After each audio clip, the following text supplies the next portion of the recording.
العالمین والعاقبۃ للمتقین والصلاة والسلام علی سیدنا و سید الانبیاء والمرسلین اما بعد فاعوذ باللہ من الشیطان الرجیم بسم اللہ الرحمن الرحیم تبارک الذی بیدہ الملک وہو علی کل شیء قدیر الذی خلق الموت والحیاة لیبلوکم ایکم احسن عملا صدق اللہ العظیم الصلاۃ والسلام علیک یا رسول اللہ الصلاۃ والسلام علیک یا حبیب اللہ الصلاۃ والسلام علیک یا نبی اللہ وعلی آلک واصحابک یا نور اللہ صلی اللہ تعالی علیہ وسلم. میں نے جو خطبے میں آیت پڑھی اس میں ایک آیت چھوٹ گئی وَهُوَ الْعَزِيزُ الْغَفُورُ. ٹھیک ہے. سبحان الذی تبارک الذی بیدہ الملک وَهُوَ علی کل شیء قدیر الذی خلق الموت والحیاة لیبلوکم ایکم احسن عملا. ٹھیک ہے. یہ اس طریقے سے ہے. اگر کوئی غلطی تو اللہ معاف فرمائے. الحمدللہ ہم پچھلے کئی اجتماعات سے عالم برزخ کے تعلق سے سن رہے ہیں اور اس میں ہم نے آخری جو ٹاپک چھیڑا تھا وہ تھا زندوں کی باتوں سے میت کو تکلیف پہنچنے اور اسے برا کہنے کی ممانعت کا بیان. یعنی ہم لوگوں کی کس حرکت سے مرے ہوئے شخص کو تکلیف ہوتی ہے وہ ہم نے سنا اور اس کو اور بھی سنیں گے انشاءاللہ.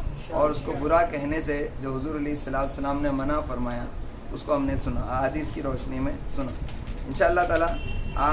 کل جیسا ہم نے شروع کیا تھا کہ کسی شخص کی قبر پر سے نہیں گزرنا چاہیے, ہے نا. ہم نے سنا تھا کہ حضرت سیدنا عقبہ بن عامر فرماتے ہیں کہ کسی مسلمان کی قبر پر چلنے سے زیادہ مجھے یہ پسند ہے کہ میں انگاروں یا تلوار کی دھار پر چلوں یہاں تک کہ میرے پیر زخمی ہو جائیں اور میرے لیے قبرستان میں رفع حاجت کرنا بازار میں لوگوں کے سامنے قضائے حاجت کرنے کے برابر. ٹھیک ہے نا. یعنی قبرستان کے جو لوگ ہوتے ہیں قبر کے اندر وہ زندوں ہی کی طرح ہوتے ہیں تو ان کو اسی طریقے سے سمجھنا چاہیے اور ایسا ہی ہے, سمجھنا نہیں چاہیے بلکہ ایسا ہی ہے.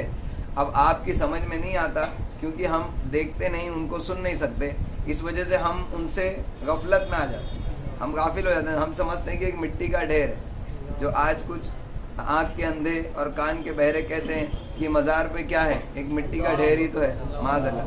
تو آپ کو وہ مٹی کا ڈھیر بظاہر دکھتا ہے, اس لیے اللہ تبارک تعالیٰ نے ہم کو حضور علیہ الصلوۃ والسلام کے ذریعے یہ تعلیمات پہنچائیں کہ ہم اس کو مٹی کا ڈھیر نہ سمجھیں بلکہ قبرستان میں قبروں کے اوپر سے چلنا, انگاروں یا تلوار کی دھار پر چلنے کو پسند کرے لیکن قبر پر چلنا ناپسند کرے. کون؟ سرکار علیہ الصلوۃ والسلام, او حضرت عقبہ بن عامر. اور کہتے ہیں کہ وہاں پر رفع حاجت کرنا یعنی 1 نمبر 2 نمبر جو کرتے ہیں وہ کرنا ایسا ہی سمجھتا ہوں جیسے کہ بازار کے اندر کوئی رفع حاجت کرنا, کیونکہ وہ لوگ دیکھ رہے ہیں تو ان کے سامنے یہ چیز نہیں ہو سکتی. تم کو ایسا لگتا ہے کہ وہ نہیں دیکھ رہے لیکن وہ دیکھ رہے ہیں, یہ مسلمان کا عقیدہ ہونا چاہیے.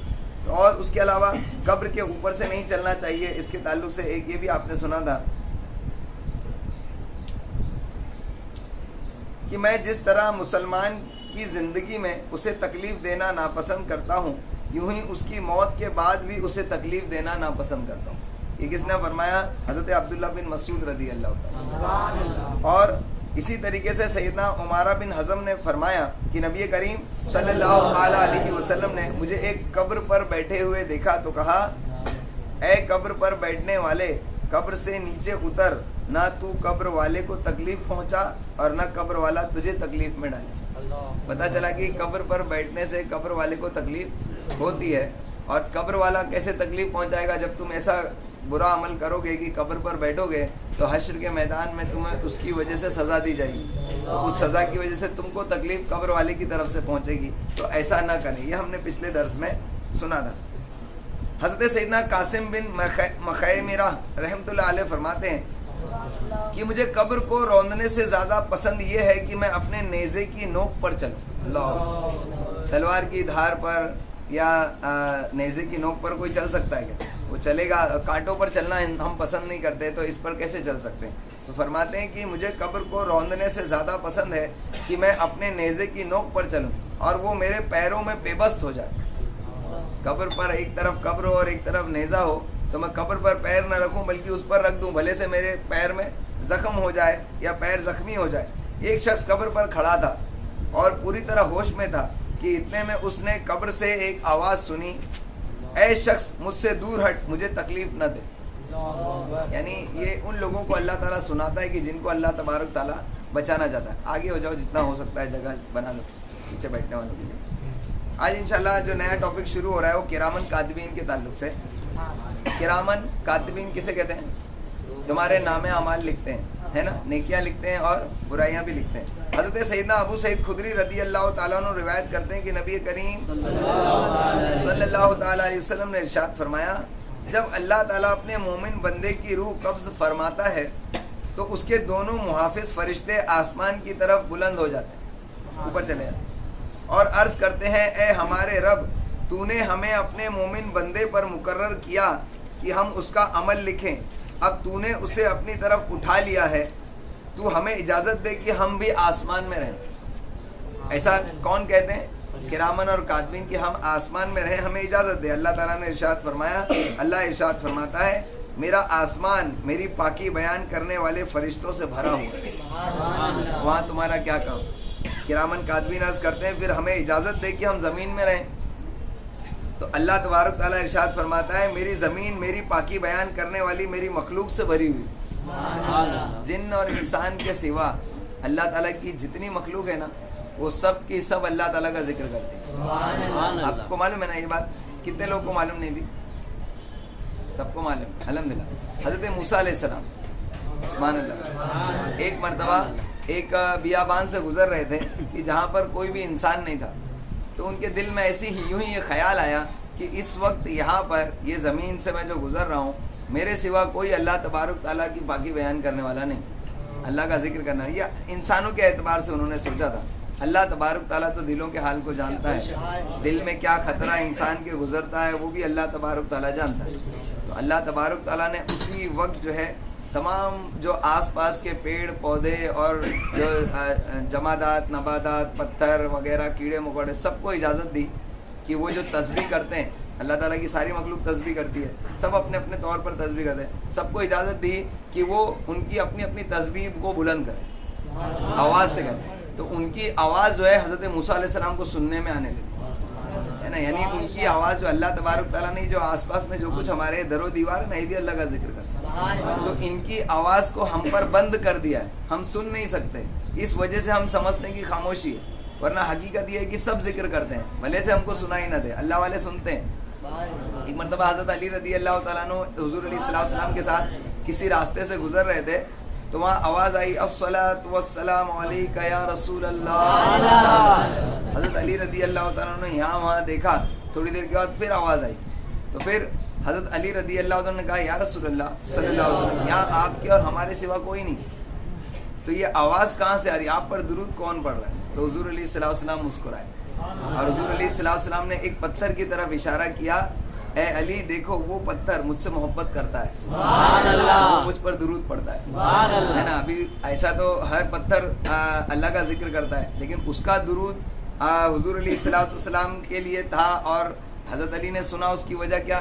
کیونکہ وہ محبت کرتا تھا, وہ چاہتا تھا کہ میں آواز کے ساتھ درود پڑھوں تاکہ حضور علیہ السلام اور دوسرے دیگر لوگ بھی سنیں کہ حضور علیہ السلام پر میں درود پڑھ رہا ہوں. اللہ تبارک تعالیٰ نے اس کی اس محبت کی وجہ سے اس کو یہ شرف عطا فرمایا. حضرت علی نے بھی سنا. تو موسیٰ علیہ السلام بھی ایسے ہی وہاں پر جو ایسا سوچ رہے تھے, تو اللہ تعالیٰ نے ہر مخلوق کو اجازت دی کہ بلند آواز میں ذکر کر. تو موسیٰ علیہ السلام کو جب سب کی آوازیں آئیں ذکر کی, تو انہوں نے کانوں میں انگلی ڈالی, اے اللہ تبارک تعالیٰ میں تجھ سے معافی چاہتا ہوں اس چیز کے لیے کہ جو میرے دل میں اس طریقے سے آئی.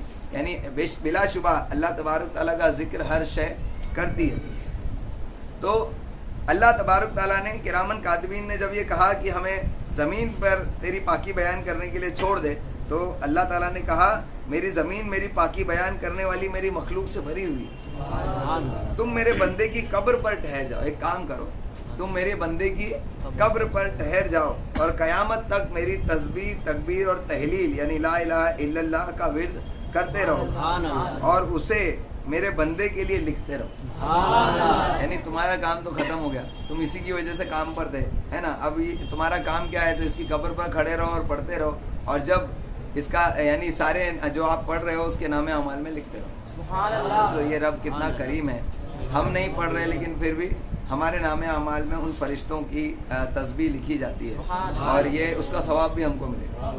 تو جو اللہ تبارک تعالیٰ اس طریقے سے اپنے بندے پر کرم فرماتا ہے, پھر بھی لوگ کہتے ہیں کہ کسی اور کا کیا, کسی اور کا پڑھا, کسی کے نام اعمال میں نہیں جاتا. اس حدیث کا پھر کیا کرو گے, ہے نا. یہی روایت امیر المومنین حضرت سیدنا ابو بکر صدیق رضی اللہ تعالیٰ عنہ سے بھی روایت ہے. انہوں نے کہا, اس میں اتنا زائد کہا, اتنا بتا کر کہا, اور جب کافر مرتا ہے اور اس پر مقرر فرشتے آسمان کی طرف بلند ہوتے ہیں تو انہیں حکم ہوتا ہے کہ اس کافر کی قبر کی طرف لوٹ جاؤ اور اس پر لعنت کرتے رہو. یعنی وہ اس پر لعنت کرتے رہتے ہیں, اور جو نیک ہوتا ہے اس کے لیے تسبیح پڑھتے رہتے ہیں. تو الحمدللہ اگر ہم نے اچھی زندگی جی اور نیکیوں والی زندگی ہم نے گزاری تو انشاءاللہ اللہ تبارک تعالیٰ نے قیامت تک کے لیے ہمارے قبر پر فرشتوں کو مقرر کر دیا جو ہمارے لیے تسبیح پڑھیں گے. پھر ہم جا سکتے ہیں یعنی قبر پر, کسی کا انتقال ہو تو اس کے فرشتے قبر پر کنٹینیو رہتے ہیں, تو ہم بھی تو جا سکتے ہیں نا, اور بلا شبہ جا سکتے ہیں. اس حدیث سے بھی سمجھ میں آیا. حضرت سیدنا ثابت بنانی رحمۃ اللہ علیہ فرماتے ہیں کہ جب مومن کو قبر میں رکھا جاتا ہے تو اس کے نیک اعمال اسے گھیر لیتے ہیں. یہ آپ نے تو سنا ہی ہے, اس کے پہلے بھی ہوا تھا. اب عذاب کا فرشتہ آتا ہے تو ایک نیک عمل, اس میں سے ایک نیک عمل کہتا ہے اس سے دور ہو جاؤ, یہاں تو بہت سارے اعمال ہیں, اگر میں تنہا بھی ہوتا تو تجھے اس کے پاس نہیں جانے دیتا. اس کے بہت سارے عمل ہوں گے, سارے وہاں پر اس کی قبر کو گھیر لیں گے, لیکن فرشتے جب عذاب کے آئیں گے تو اس میں سے ایک نیک عمل کہے گا کہ یہاں تو بہت سارے اس کے اچھے اعمال ہیں, اگر میں اکیلا بھی ہوتا تو تم کو اس کے نزدیک نہیں جانا. اب آپ کہو گے کہ ہاں ایسے تو ہمارے بہت سارے نیک عمل ہیں, پھر تو کام ہو گیا, ہے نا. لیکن نیک عمل بہت سارے کر لو گے, لیکن ایمان کیسے بچا کے لے کے جاؤ گے؟ یہ صرف اس کے لیے ہے جو اپنا ایمان بچا کر لے گیا, اور ایمان بچانے کے لیے سارے نیک عمل کرنا پڑتا ہے. ایمان کس کا ضائع ہو جاتا ہے؟ جو شخص بہت زیادہ گناہ کرتا ہے اور نیکیاں نہیں کرتا, تو اس کے لیے پورا خطرہ ہے کہ اس کا خاتمہ ایمان پر نہ ہو. تو جب ایمان پر خاتمہ نہیں ہوگا تو کون سا نیک عمل, اس کا کوئی بھی نیک عمل اس کو بچانے کے لیے نہیں آئے گا. تو اگر آپ یہ سوچتے ہیں کہ میرا ایک نیک عمل مجھے بچا لے گا, تو ایک ہی نیک عمل کافی ہے, تو میں ایک ہی کر لیتا ہوں, تو باقی کے جو گناہ ہیں آپ کے وہ آپ کا ایمان ہی سلب کرا دیں گے. جب ایمان ہی سلب کرا دیں گے تو وہ اکیلا جو عمل ہوگا نا وہ بھی ساکت ہو جائے گا, وہ بھی نہیں بچے گا. یعنی پتہ چلا وہ بالکل شیطان کی طرح, یہ جو سوچ ہے یہ شیطانی سوچ ہے. شیطان کیا کہتا ہے, اس نے یہی سوچ کے رکھا ہے کہ میں اللہ تبارک تعالیٰ کی فرما برداری نہیں کر رہا, لیکن مجھے ایک کلمہ یاد ہے. علماء کرام فرماتے کہ شیطان کی سوچ ہے کہ یہ کلمہ ہے جو مجھے یاد ہے, میں پڑھ لوں گا تو اللہ تعالیٰ مجھے بخش دے گا. اس کو ایک کلمہ ایسا یاد ہے کہ جس کو وہ سوچتا ہے کہ میں پڑھ لوں گا, ایسے لوح محفوظ پہ لکھا ہوا ہے, تو وہ میں پڑھ لوں گا تو میں بخش دیا جاؤں گا. اس کو بہت نالج ہے, تو اپنے علم پر, اپنے نالج پر اتراتا ہے اور سوچتا ہے میں آخر میں یہ جو اپنا ایک آخری ہتھیار استعمال کر لوں گا. لیکن علماء کرام فرماتے ہیں اللہ تعالیٰ اس کو وہ دعا ہی بھلوا دے گا, وہ دعا بھی نہیں پڑھوایا. اللہ تعالیٰ سے کوئی لڑ سکتا ہے کیا, ہے نا. تو اس کے لیے ہم بندے کی طرح رہو, اور اللہ تبارک تعالیٰ نے جو کہا سر جھکا کر, آنکھیں جھکا کر ایکسیپٹ کرتے چلو, ٹھیک ہے نا. انشاءاللہ ایک وقت ہوتا ہے کہ انسان کو اس طریقے سے چلنا پڑتا ہے, جب اس کی اکڑ, اس کا تکبر سب ختم ہو جاتا ہے نا, اس کے بعد وہ محبت کرنے لگتا ہے. محبت کے ساتھ جو اللہ تبارک تعالیٰ کی فرما برداری ہوتی ہے اس کا بلند مقام ہے. لیکن اگر آپ ڈر کے بھی کرتے ہیں تب بھی رب ہمارا اتنا کریم ہے کہ قبول فرمائے. تو پتہ چلا کہ اس کا ایک نیک عمل بھی جو ہے اس کے کام آئے گا مرنے کے بعد. حضرت سیدنا ثابت بنانی رحمۃ اللہ علیہ فرماتے ہیں جب کوئی نیک شخص انتقال کرتا ہے اور اسے قبر میں رکھ دیا جاتا ہے تو اس کے لیے ایک جنتی بچھونا بچھا کر کہا جاتا ہے ٹھنڈی آنکھیں لیے خوشی خوشی سو جا, اللہ تجھ سے راضی ہو. پھر اس کی قبر تا حد نگاہ وسیع کر دی جاتی ہے اور اس کے لیے جنت کی طرف ایک دروازہ کھول دیا جاتا ہے. وہ جنت کی خوبصورتی کو دیکھتا اور اس کی ہواؤں کو محسوس بھی کرتا ہے. اس کے نیک اعمال, نماز, روزہ اور تمام بھلائیاں اسے گھیر لیتی ہیں اور کہتی ہیں ہم نے تجھے قیامت میں قیام میں کھڑا رکھا, ہم نے تجھے پیاسا رکھا, ہم نے تجھے راتوں کو جگائے رکھا, بس آج ہم ویسے ہیں جیسے تجھے پسند ہو, ہم تیری جنتی ٹھکانے میں پہنچنے تک تیرے غم گسار ہیں, تیرے جنتی ٹھکانے تک تیرے پہنچنے تک ہم تیرے ساتھی ہیں, ہم تیرے دوست ہیں. یعنی وہ اس کا پورا پورا ساتھ دیں گے, ٹھیک ہے نا انشاءاللہ. حضرت سیدنا انس بن مالک رضی اللہ تعالیٰ عنہ روایت کرتے ہیں کہ نبی کریم صلی اللہ تعالیٰ علیہ وسلم نے ارشاد فرمایا, ہر انسان کے 3 دوست ہیں. ایک دوست اس سے کہتا ہے جو تو خرچ کرے وہ تیرا, اور جو روکے رکھے وہ تیرا نہیں. یہ دوست اس کا مال ہوتا ہے. مال کے تعلق سے لوگوں کی ایسی ہی سوچ ہوتی ہے. دوسرا دوست ہے, وہ کہتا ہے کہ میں تیرے ساتھ ہوں, مگر جب تو بادشاہ کے دروازے پر آ گیا تو میں تجھے چھوڑ کر واپس لوٹ جاؤں گا. یہ دوست اس کے گھر والے ہیں, یعنی گھر والوں کو چھوڑ کر اور کسی کی اگر کوئی پیچھے پڑتا ہے تو گھر والے چھوڑ دیتے ہیں, ٹھیک ہے تو اپنا دیکھ لے, جب ہم تیرے گھر والے ہی نہیں, تو یہ گھر والے ہیں. تیسرا دوست کہتا ہے جہاں بھی تو آ جائے گا میں تیرے ساتھ ہی رہوں گا. یہ دوست اس کے اعمال ہوتے ہیں, یعنی تمہارے نیک اعمال کبھی تمہارا ساتھ نہیں چھوڑتے, اور بندہ کہے گا تینوں میں تو مجھ پر زیادہ آسان تھا. حقیقت میں یہ تیسرا جو ہے نا وہی بندے کے لیے آسان ہے. انسان کے لیے مال کو جمع کرنا کمانا یہ اس کے بس کی بات نہیں, رب تعالیٰ چاہے تو دے, ہے نا. اس کے علاوہ جب انسان کے دوسرے جو لوگ ہیں گھر والے یا دوسرے رشتہ دار اہل و عیال وہ اس کا ساتھ دیں نہ دیں یہ بھی اس کے اختیار میں نہیں ہے, لیکن عمل ہے جو وہ خود کر سکتا ہے, جو اس کے ساتھ دیں گے. تو ہم کو چاہیے کہ جو وفادار دوست ہے ہمارا عمل وہ کر کے جاؤ, اور بہت سارے ایسے وفادار دوست بنا کر جاؤ, ٹھیک ہے نا انشاءاللہ. تو ہمارے سب سے بہترین دوست ہمارے اعمال ہیں الحمدللہ. حضرت سیدنا انس بن مالک رضی اللہ تعالیٰ عنہ روایت کرتے ہیں کہ نبی کریم صلی اللہ تعالیٰ علیہ وسلم نے ارشاد فرمایا, جب انسان مرتا ہے تو 3 چیزیں اس کے ساتھ جاتی ہیں, 2 واپس آ جاتی ہیں اور ایک اس کے ساتھ ہی رہتی ہے. اس کے گھر والے, اس کا مال واپس آ جاتے ہیں, اور اس کا عمل. گھر والے اور مال واپس ہو جاتے ہیں جبکہ عمل اس کے ساتھ جاتا ہے. ایسے ہی حضرت سیدنا نعمان بن بشیر رضی اللہ تعالیٰ عنہ سے روایت ہے کہ مصطفیٰ جان رحمت صلی اللہ تعالیٰ علیہ وسلم نے ارشاد فرمایا, انسان اور موت کی مثال اس آدمی کے جیسی ہے جس کے 3 دوست ہوں. ایک نے کہا یہ میرا مال ہے, اس میں سے جو چاہو لے لو اور جو چاہو چھوڑ دو. دوسرے نے کہا میں زندگی بھر تیری خدمت کروں گا اور تیرے مرتے ہی تجھے چھوڑ دوں گا. تیسرا بولا میں تیرے ساتھ ہوں اور تیرے ساتھ ہی جاؤں گا, تیرے ساتھ ہی آؤں گا چاہے تو مرے یا جیے. جس نے کہا کہ یہ میرا مال ہے, اس میں سے جو چاہو لے لو جو چاہے چھوڑ دو, وہ اس کا مال ہے. دوسرا اس کا خاندان ہے, اور تیسرا اس کا عمل ہے. بندہ جہاں بھی ہو اس کے اعمال اس کے ساتھ ہوں. یہ 3 حدیثیں ایک ہی بات بتاتی تھی, لیکن میں نے آپ کو تینوں حدیثیں پڑھ کر سنا دی. حضرت سیدنا کعب بن احبار رضی اللہ تعالیٰ عنہ فرماتے ہیں, جب نیک بندے کو قبر میں رکھا جاتا ہے تو اس کے اعمال صالحہ یعنی نماز, روزہ, حج, جہاد, صدقہ وغیرہ اسے گھیر لیتے ہیں. اب عذاب کے فرشتے اس کے پاؤں کی طرف سے آتے ہیں تو نماز کہتی ہے پیچھے ہٹ جاؤ, اس تک پہنچنے کے لیے تمہیں کوئی راستہ نہیں ملنے والا. یہ میرے ساتھ اللہ تعالیٰ کے لیے طویل قیام میں رہتا تھا, یعنی کھڑا رہتا تھا. اب وہ سر کی جانب سے آتے ہیں تو روزہ کہتا ہے یہاں بھی تمہارے لیے کوئی راستہ نہیں ہے, اس نے دنیا میں اللہ کی خوشی کے لیے خود کو پیاسا رکھا تھا. اب وہ دھڑ کی طرف سے آتے ہیں تو حج اور جہاد کہتے ہیں اس سے دور ہو جاؤ, اس نے اللہ تعالیٰ کے لیے حج اور جہاد کر کے اپنی جان کو کمزور کیا اور بدن کو تھکا دیا تھا, تمہارے لیے یہاں کوئی راستہ نہیں. اب وہ ہاتھوں کی جانب سے آتے ہیں تو صدقہ کہتا ہے میرے ساتھی کی طرف مت بڑھنا, اس نے ان ہاتھوں سے اللہ کی رضا کے لیے صدقہ دیا ہے. صدقہ لیکن اللہ کی رضا کے لیے, دکھاوے کے لیے دیا ہوگا تو وہ صدقہ آپ کو آپ کے نام اعمال میں دکھے گا ہی نہیں. آپ کہیں گے ارے وہ بھی تو دیا تھا, وہ کہاں گیا؟ تو بتایا جائے گا, فرشتے بتائیں گے بھائی صاحب یہ آپ نے کسی اور کے لیے کیا تھا, اللہ کے واسطے نہیں دیا تھا. سمجھ میں آئے؟ آگے سنیے, لہٰذا تمہارے لیے یہاں کوئی راہ نہیں. پھر اس مرنے والے سے کہا جاتا ہے تجھے مبارک ہو, تو زندگی اور موت دونوں میں پاکیزہ رہا. اب رحمت کے فرشتے اس کے پاس آتے ہیں اور اس کے لیے جنتی بستر لگا دیتے ہیں. قبر کو حد نگاہ تک وسیع کر دیا جاتا ہے اور جنتی قندیلیں روشن کر دی جاتی ہیں جس کی روشنی میں وہ قیامت تک رہتا ہے. یہ سب ہونے والا ہے. اپنے لیے تمام قندیلوں کا, بستروں کا انتظام یہیں سے کر کے جاؤ, ورنہ وہاں پر کہیں سے انتظام آن لائن نہیں ہوتا.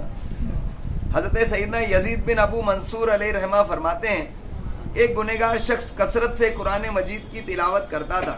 جب اس کی موت کا وقت قریب آیا تو عذاب کے فرشتے اس کی روح لینے آئے.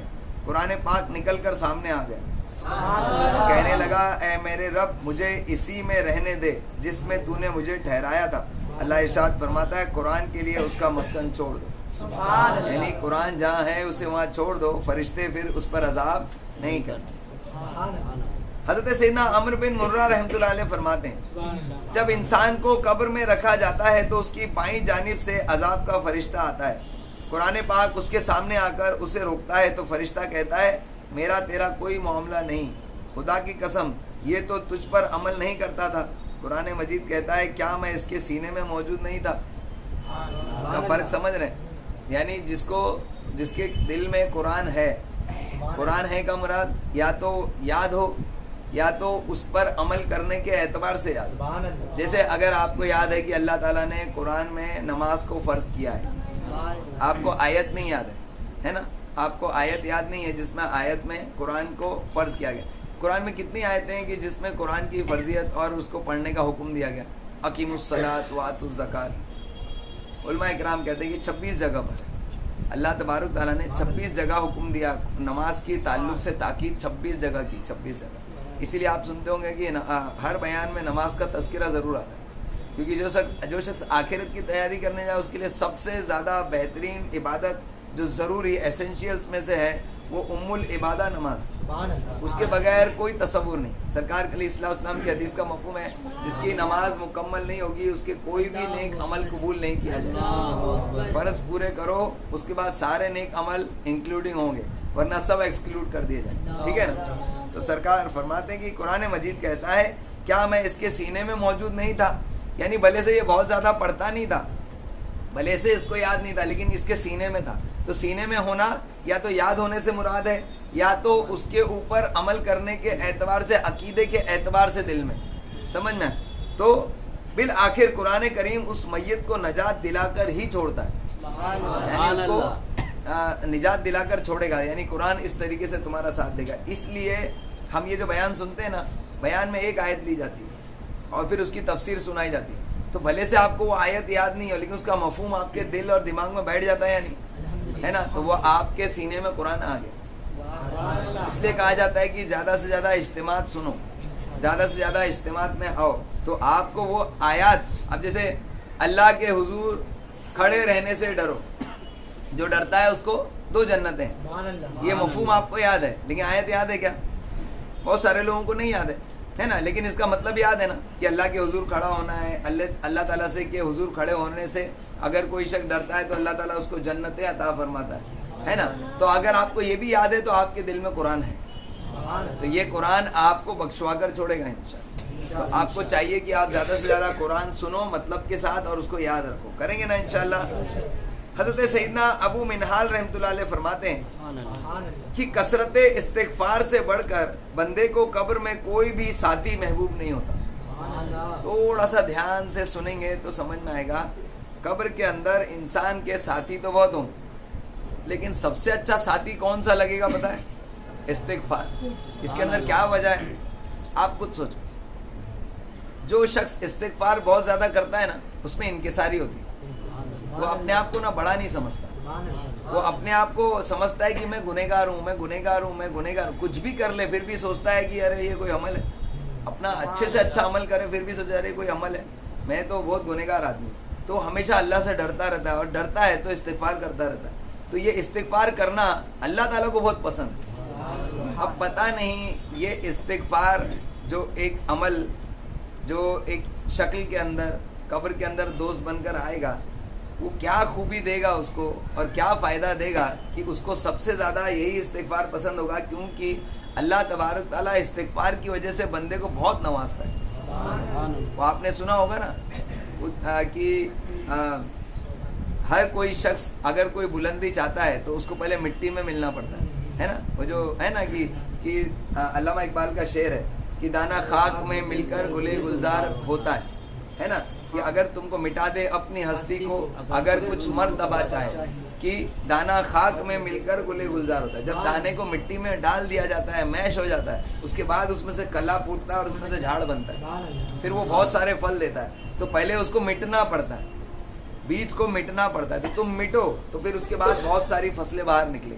تو اللہ تبارک تعالیٰ بندے کے خوف کو، اپنے آپ کو کمتر سمجھنے کو اور استغفار کو بڑا پسند کرتا ہے. تو اس لیے اس کو اس کا انعام بہت زیادہ ملے گا، اس لیے اس کو یہ دوست سب سے زیادہ پسند ہے. یاد رہے گی نا انشاءاللہ یہ حدیث. سنو، سرکار علیہ السلام کے پیارے ولی حضرت سیدنا ابو منہال فرماتے ہیں کہ کثرت استغفار سے بڑھ کر بندے کو قبر میں کوئی بھی ساتھی محبوب نہیں ہوگا. اب یہ سنیں گے کہ کون کون سی چیزوں سے اس کو ثواب جاریہ ملتا ہے. ہم مر جائیں گے تو کون کون سا عمل ایسا ہے کہ جو ہمارے اکاؤنٹ میں آتا رہے، ٹھیک ہے نا، جو ہمارا کیا ہوا، کیا دوسروں کا نہیں. دوسروں کا تو دوسرا ٹاپک شروع ہونے والا ہے. یہ وہ ٹاپک ہے جس سے ہمارے اعمال سے تعلق رکھتا ہے.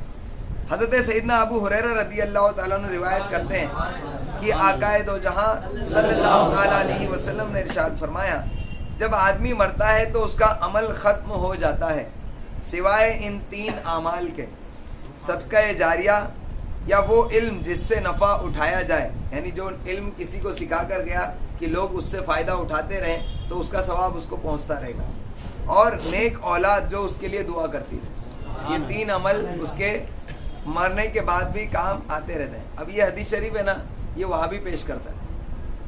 یہ حدیث شریف نا وہابی آپ کو سب سے پہلے جب آپ ایصال ثواب کے بارے میں بتائیں گے تو یہ حدیث پیش کرے گا. دیکھو حضور علیہ السلام نے فرمایا جب آدمی مرتا ہے تو اس کا عمل ختم ہو جاتا ہے، ختم ہو جاتا ہے. من آگے کیا؟ سوائے 3 اعمال کے. یہ مجھ کو بھی یعنی بتایا گیا تھا، اور ان لوگ بتاتے ہیں یہاں تک کہ کتاب میں سے نکال کے دکھائے. مطلب بھائی اس کا جو پرسنل کیا ہوا عمل ہے اس کے تعلق سے سرکار نے فرمایا، دوسرے کر کے پہنچائے اس کو تعلق سے تھوڑی فرمایا. اب اس سے تم ایسے کیسے ثابت کر سکتے ہو کہ یہ عمل کے علاوہ اس کو کسی چیز کا ثواب نہیں ملے گا؟ پھر ان حدیث کو کیا کرو گے جن حدیثوں سے ایصال ثواب ثابت ہوتا ہے نا. تو سرکار نے یہ 3 چیزیں بتائی. کیا؟ ایک صدقہ جاریہ، جیسے مسجد وغیرہ بنوا دی یا پیاؤ لگوا دیا، دارالعلوم بنا دیا، تو اس پہ جتنا نیک عمل ہوتا رہے گا تو آپ کو ثواب ملتا رہے گا. دوسرا علم جس سے نفع اٹھایا جائے، ایسا علم تم نے لوگوں کو سکھا دیا جس سے لوگ عمل کرتے رہے. تیسرا نیک اولاد جو اس کے لیے دعا کرتے رہے. یہ تینوں چیز اس کو فائدہ دیں گے. حضرت سیدنا ابو امامہ رضی اللہ تعالیٰ عنہ روایت کرتے ہیں کہ اللہ کے محبوب صلی اللہ تعالیٰ علیہ وسلم نے ارشاد فرمایا، 4 لوگوں کا ثواب ان کی موت کے بعد بھی جاری رہتا ہے. ایک جہاد فی سبیل اللہ کی تیاری رکھنے والا، یعنی اگر کوئی شخص ایسا قصد کرتا ہے، دھیان سے سنو، کہ میں اللہ تعالیٰ کی لیے اللہ تعالیٰ کے لیے جنگ لڑنے جا رہا ہوں. اب تیاری رکھا تھا اس نے، یعنی جب بھی جہاد کا حکم ہوگا تو میں تیار ہوں، لیکن اس کا انتقال ہو گیا تو بھی اللہ تبارک تعالیٰ اس کو ہر جہاد جب تک ہوتی رہے گی تب تک اس کو ثواب پہنچاتا ہے، کیونکہ اس کی تیاری تھی. اور جب تک وہ زندہ رہتا جہاد کرتا رہتا تو اللہ تعالیٰ ہر جہاد کا ثواب اس کو عطا فرمائے نیت کی وجہ سے. اس لیے کہا گیا نیت کرو کہ پوری دنیا کے کونے کونے میں سنی دعوت اسلامی کا پیغام پہنچائیں گے. تم پہنچا سکو گے نہیں، لیکن نیت کر لو. اللہ تبارک تعالیٰ جب تک یہ تحریک چلتی رہے گی، جب تک یہ سرکار کا پیغام پہنچتا رہے گا، تم کو ثواب پہنچتا رہے گا. ٹھیک ہے نا انشاءاللہ. پھر دوسرا علم دین سکھانے والا، جو علم دین سکھانے والا ہے، اور جس کو بھی سکھاؤ تو ہمیشہ یہ بول دو کہ بھائی میں تجھ کو سکھا رہا ہوں، تو بھی آگے سکھانا. ایسا نہیں تو نے سیکھ لیا تو عمل کر لینا، نہیں، عمل کرو، سیکھو اور آگے فارورڈ کرو، تو تاکہ اس کا ثواب مسلسل آتا رہے گا. چوتھا سرکار نے فرمایا وہ شخص جس نے نیک اولاد چھوڑی تو جو اس کے لیے دعا کرتی ہو، تو یہ بھی 14 عمل اس کے کام آئے گا. حضرت اب یہ بہت امپورٹنٹ حدیث آ رہی ہے، دھیان سے سنو، اس کے بارے میں تھوڑی تفصیل بھی سنیں گے انشاءاللہ. حضرت سیدنا جریر بن عبداللہ رضی اللہ تعالیٰ عنہ روایت کرتے ہیں کہ اللہ کے پیارے حبیب صلی اللہ تعالیٰ علیہ وسلم نے ارشاد فرمایا، جو اسلام میں اچھا طریقہ ایجاد کرے اسے اس کا ثواب ملے گا. جو اسلام میں اچھا طریقہ ایجاد کرے، ایجاد کس کو کہتے ہیں؟ جو پہلے نہیں تھا، جو طریقہ اسلام میں پہلے نہیں تھا، جو اب ایجاد کیا گیا. تو سیدھی سی بات ہے وہ حضور علیہ السلام کے وقت میں نہیں رہا ہوگا، تبھی تو ایجاد ہوا. اگر سرکار نے ہی کر دیا تو ایجاد تو ہو چکا، تو پھر ہم کیا ایجاد کریں؟ تو جو سرکار علیہ السلام کے وقت میں نہیں تھا، جو ابھی ایجاد ہوا، جیسے ہم جو فاتحہ پڑھتے ہیں نا، سامنے کھانا رکھ کے حضور علیہ السلام کے وقت میں سیم ایز اٹ از اس طریقے سے نہیں ہوتا.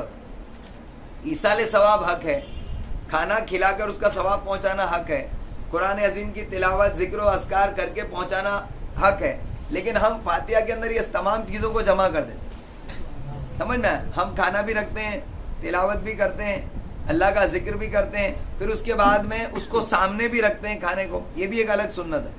کھانے کو یا جس چیز کا ایصال ثواب کیا جائے اس کو سامنے رکھنا بھی سنت ہے. اب یہ تمام چاروں پانچوں سنتوں کو جمع کر کے انسان دعا کرتا ہے, اللہ تعالیٰ ان تمام کا ثواب میں ان کو بخشتا ہوں. تو یہ سنتوں کا مجموعہ ہے جس کو فاتحہ کہتے ہیں. تو یہ کئی سنتیں ہیں جس کو اکٹھا صرف کیا گیا ہے, اس میں نیا کچھ نہیں, صرف اکٹھا کیا ہے تو یہ ایجاد ہوئی نا. تو یہ ایک نئی ایجاد ہے. تو لوگ یہی وہابی لوگ کہتے ہیں جو فاتحہ نہیں کرتے, وہ کہتے ہیں دیکھو فاتحہ جو ہے سنت نہیں, جبکہ اس کی ہر چیز سنت ہے. یہ بات یاد رکھنا, کبھی یہ بات کو ماننا مت کہ سنت نہیں, کیونکہ اس میں ہر چیز جو ہے سنت ہے, اور میں آپ کو حدیث سے ثابت کر کے دکھا سکتا ہوں. اس میں جو کچھ ہے سب کچھ سنت. پانی جو رکھا جاتا ہے, پانی پلانا کیا سنت نہیں ہے نا. اگربتی جلائی جاتی ہے خوشبو کے لیے, تو گھر کو خوشبودار بنانے کے لیے عطر لگانا یا کسی طریقے سے بھی خوشبودار کرنا, یہ کیا سنت نہیں ہے؟ تو ہر چیز سنت ہے, بس اس کو اکٹھا کیا جائے. کئی سنتیں اگر اکٹھی ہو جائیں تو اس میں کیا برا ہے؟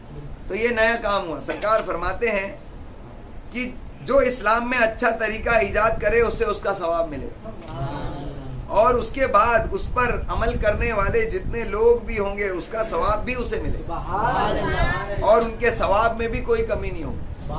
یعنی اگر جس نے ایجاد کیا تو اس کو ثواب ملے گا, جتنے لوگ اس پر عمل کرتے رہیں گے اس کا ثواب بھی اس کو ملتا رہے گا, اور جن لوگوں نے کیا ان کے ثواب میں کوئی کمی نہیں ہوگی. جیسے اگر ہمارے سکھانے سے کسی نے ایک نیکی کی جس میں اس کو 1,00,000 نیکی ملی, تو 1,00,000 اس کو بھی ملے گی, اور کیونکہ ہم نے اس کو ترغیب دی تھی تو 1,00,000 ہم کو بھی الگ سے ملے گی. اس کی نیکی میں کوئی کمی نہیں ہوگی کہ بھائی 1,00,000 ملی ہے 50 اس کو دے دے, جس نے سکھایا تھا 50 تو لے لے, ایسا نہیں. 1,00,000 اس کو بھی 1,00,000 تم کو. بولو سبحان اللہ. کیونکہ اللہ کے خزانے میں کوئی کمی نہیں ہے, اور اللہ تعالیٰ کی رحمت بہانہ تلاش کرتی ہے کہ میرے بندے کے پاس بہت سارا خزانہ ہو کہ جب حشر کے میدان میں آئے تو میں آسانی سے اس کو بخش سکوں. اور اسی طریقے سے اسلام میں کوئی برا طریقہ ایجاد کرے اس پر اپنی بد عملی کا گناہ ہے. جس نے ڈی جے ایجاد کیا, جس نے شادیوں میں گانے باجے ایجاد کیے, جس نے بفے سسٹم اسٹارٹ کیا, جس نے غلط طریقے ایجاد کیے نا, جتنے ایسے آپ گن لو, جتنے بھی غلط طریقے ایجاد کیے جس کی وجہ سے اسلام کا, دین کا, نیکیوں کا, لوگوں کے نقصان ہوتا ہے, تو اس بد عملی کا گناہ اس کے سر پر ہے, اور ان کی بد عملیوں کا بھی جو اس کے بعد اس پر کاربند ہوں گے. جیسے آپ نے سنا تھا آدم علیہ السلام کے بیٹے نے قتل کیا, تو اب جتنے لوگ قتل کریں گے تو اس کو بھی عذاب ہوتا ہے. تو جتنے لوگ, جس نے بھی نیا طریقہ ایجاد کیا, تو جتنے لوگ اس کے آگے اس پر عمل کریں گے ان کا سب کا گناہ اس کے سر ہوگا. اور اس کو کنٹینیو رکھنے والا, اس کا جھنڈا بلند رکھنے والا جو شخص ہے, تو اس کے آگے عمل کرنے والوں کا گناہ یعنی لائن ٹو لائن پہنچے گا. ایسا نہیں ہے کہ ایک آدمی نے ایجاد کیا, اب اس کے بعد 100 لوگوں نے کیا تو 100 لوگوں کا گناہ اس تک پہنچے گا, ایسا نہیں. اس کے بعد جس نے کیا تو اس کا گناہ اس کو ملے گا, پھر اس کے بعد جس نے کیا اس کی دیکھا دیکھی تو اس کا گناہ اس کو بھی ملے گا اور اس کو بھی ملے گا, پھر اس کے بعد جس نے کیا تو اس کا گناہ اس کو بھی ملے گا, اس کو بھی ملے گا, اس کو بھی ملے گا. ایک چین سسٹم ہو جائے گا, سمجھ گئے نا. تو اللہ کے واسطے اس چین میں فٹ ہونے سے ڈرو کہ اگر تم کسی بد عملی کی چین میں شامل ہو گئے, ایک کڑی بن گئے, تو تم تو مر جاؤ گے, لیکن یہ کڑی کیونکہ تم دنیا میں بنے تھے, اس عمل کو کنٹینیو رکھنے, اس کا جھنڈا بلند کرنے کے لیے تم نے دنیا میں سپورٹ کیا تھا, تو اب تمہاری قبر میں جانے کے بعد بھی اس کا گناہ تمہارے سر آتا رہے گا. تو جہاں پر ایسے اعمال ہیں کہ جس کا ثواب آتا رہتا ہے نا قبر میں فری میں, تو اسی طریقے سے گناہ بھی بہت سارے فری میں ہمارے سر پر آ جائیں گے. تو اللہ کے واسطے اس لیے برے عمل کے میں کنیکٹ ہونے کی کوشش نہ کرو. 31 نائٹ لوگ منانے جاتے ہیں ہوٹلوں میں یا گھومنے, شب برات, شب میرا ابھی شب برات آ رہی ہے, شب برات میں لوگ گھومنے کے لیے نکل جاتے ہیں. تو کیا پوچھیں گے تو بولے ارے مخدوم شاہ ماہمی رحمۃ اللہ علیہ جا رہے ہیں نا, مخدوم شاہ بابا رحمۃ اللہ علیہ کے یہاں تم کتنی دیر کھڑے رہو گے وہاں؟ مشکل سے 1 منٹ 2 منٹ فاتحہ پڑھ کے نکل جاؤ, اس کے بعد تم کیا کرتے ہو؟ یہاں سے بھی جانے میں موج مستی, وہاں پر پارٹی, اور اس کے بعد آنے کے بعد بھی موج مستی. پوری شب برات اسی میں خالی مخدوم شاہ ماہمی رحمۃ اللہ علیہ کے نام سے تم اپنے وقت کو برباد کر رہے, اور دنیا بھر کے, اور نہ جانے کتنے ایکسیڈنٹ ہوتے ہیں, کتنے لوگ شب برات میں مر جاتے ہیں. یہی وجہ سے اللہ کے واسطے تم اگر یہی کام کرو گے تو جتنے بھی آگے آنے والی نسلیں, اور بہت سارے لوگ بم وم بھی پھوڑتے ہیں, ہے نا. اب مان لیجیے ایک بات آ گئی تو بہت اچھی, آپ سن لو.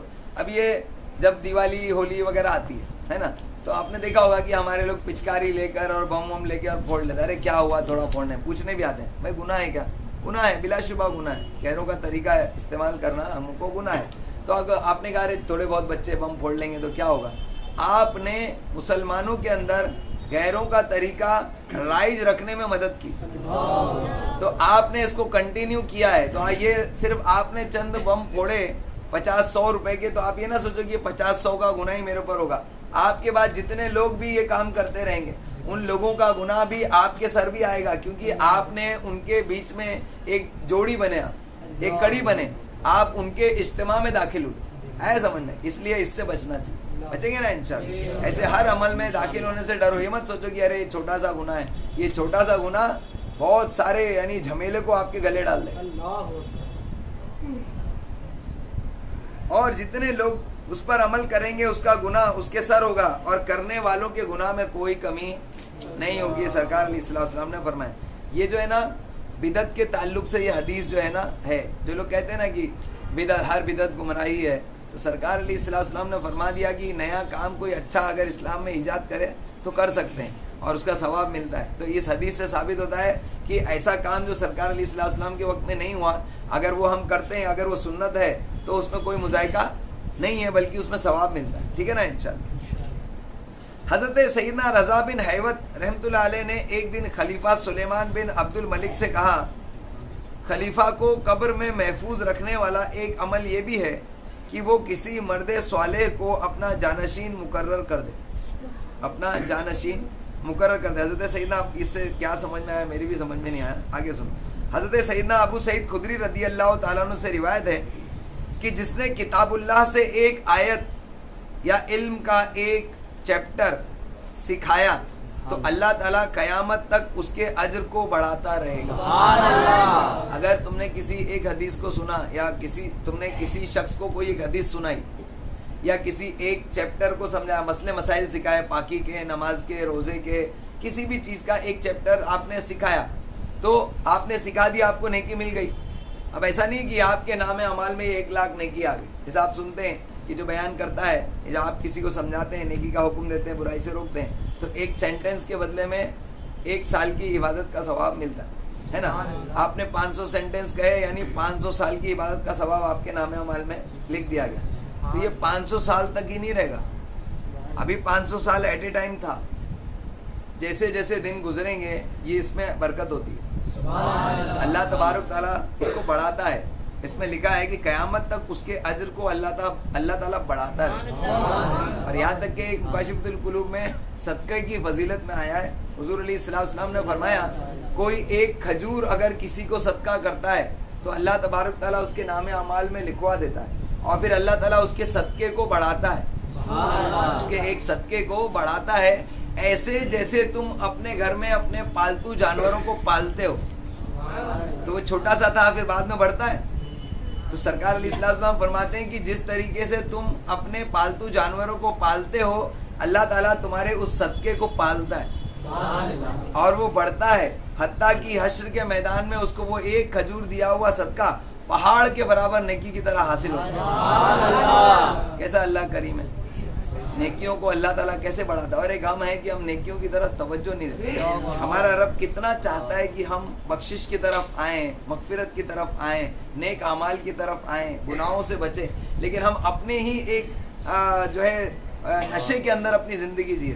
اللہ کے واسطے اس نشے سے باہر آؤ, اس بے ہوشی سے ہوش میں آؤ, اللہ تبارک تعالیٰ سے محبت کرو, اللہ تعالیٰ کا خوف دل میں پیدا کرو. کریں گے نا انشاءاللہ. انشاءاللہ تبارک تعالیٰ موت کے بعد ملنے والی نیکیاں اگلے درس میں بتائی جائیں گی, بہت ہی انٹرسٹنگ ہے. اللہ تبارک تعالیٰ سے دعا, اللہ تبارک تعالیٰ کہنے سننے سے زیادہ عمل کرنے کی توفیق عطا فرمائے. میرے مولا, میرے رب, میرے کریم, ہمیں خوب خوب نیکیاں کر کے آخرت کا سامان کرنے کی توفیق عطا فرما. میرے مولا ہماری نیکیوں میں برکتیں عطا فرما, گناہوں کو معاف فرما, گناہوں سے نفرت عطا فرما, گناہوں سے دور رہنے پرہیز کرنے کی توفیق عطا فرما. میرے مولا ہمیں گناہوں سے لوگوں کو روکنے کی توفیق عطا فرما, اپنے آس پاس کے ماحول کو گناہوں سے پاک کرنے کی توفیق عطا فرما, نیکیوں والے ماحول کو پیدا کرنے کی توفیق عطا فرما. حضور علیہ الصلوۃ والسلام کی محبت میں زندہ رکھ, انہیں کی محبت میں موت عطا فرما. میرے مولا حضور صلی اللہ تعالی علیہ وسلم کا دیدار خواب میں عطا فرما, موت کے وقت عطا فرما, قبر میں عطا فرما, حشر کے میدان میں عطا فرما, جنت میں حضور علیہ الصلوۃ والسلام کا ساتھ نصیب فرما, ایمان کے ساتھ مدینے میں موت عطا فرما, جنت البقیع میں قبر عطا فرما. سبحان ربک رب العزت عما یصفون وسلام علی المرسلین والحمد للہ رب العالمین.